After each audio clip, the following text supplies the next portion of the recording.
9 ရက်တလ2026တရက်တာနဲ့ပတ်သက်တဲ့တနေ့တာကဏ္ဍမလေးကိုဟောပေးသွားမှာဖြစ်ပါတယ်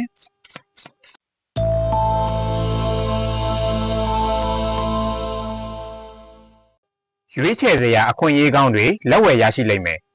နှစ်ခုတည်းကနေတစ်ခုကိုရွေးရတာမျိုးဖြစ်လို့တေချာချိန်ဆဖို့လိုပါတယ်အလောတကြီးအလင်းစလိုဆုံးဖြတ်မိတတ်တယ်မိမိရဲ့ကျွမ်းကျင်ရာကိုပြသခွင့်ကြုံမယ်လွတ်လပ်ပေါ်ပါမှုကိုခံစားရမယ်ရှေ့ဆက်ပြီးလှုပ်ရှားရှိတာကိုပေါ့ပေါ့ပါပါလှုပ်ဖြစ်လိမ့်မယ်အစင်မပြေတဲ့ဆက်ဆံရေးတွေတခန်းရက်ပြီးတော့ပြန်လဲအဆင်ပြေလာလိမ့်မယ်